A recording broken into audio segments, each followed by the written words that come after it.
కాంగ్రెస్ ప్రభుత్వం పైన ముస్లిం minority reservation పోరాట సమితి సభ్యులు మండిపడ్డారు. ఇక ముస్లిం మైనార్టీలను రేవంత్ రెడ్డి మోసం చేశారని అన్నారు.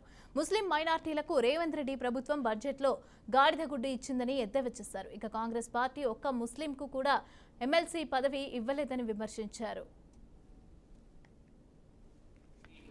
కాంగ్రెస్ పార్టీ ఎమ్మెల్యే లేదు, కౌన్సిల్లో ఒకటి కాంగ్రెస్ పార్టీ ఎమ్మెల్సీ లేవు, క్యాబినెట్ కూడా ఒకటి మినిస్టర్ లేవు మైనారిటీ.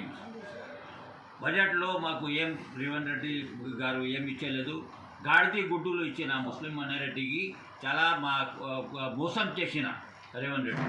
మా Muslim total in Telangana Muslim community ఎలక్షన్లో సపోర్ట్ చేసిన anti MIM, anti BRS, anti BJP Muslim votes, the Muslims came forward openly and supported the आपके कांग्रेस पार्टी.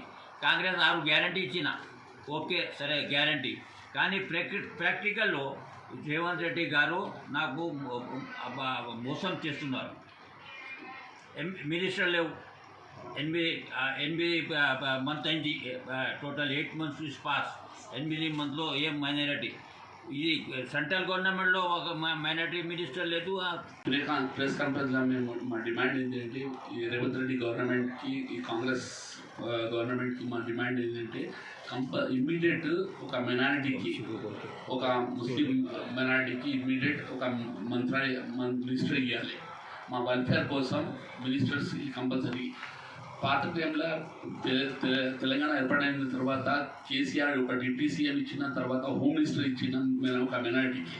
తర్వాత ఈ లాస్ట్ 8 months నుంచి ఒక మైనారిటీ లీడర్స్ కోసం కూడా లేదైతే తెలంగాణలో కంపల్సరీ తెలంగాణ గవర్నమెంట్ కాంగ్రెస్ ఇచ్చిన వర్డ్స్ ఏమంటే 3,000 crore rupees for loan for మైనారిటీస్కి. ఈరోజు బడ్జెట్ ఇచ్చిన అంతే ఆ పైసలకి. ఆ బడ్జెట్ కూడా వస్తుందా లేదా మాకు తెలియదు. ఈరోజు వరకు మైనారిటీస్కి ఏ ప్రోగ్రామ్ కూడా లేదా, ఈ మైనారిటీస్ కోసం ఏ పని కూడా చేస్తలే.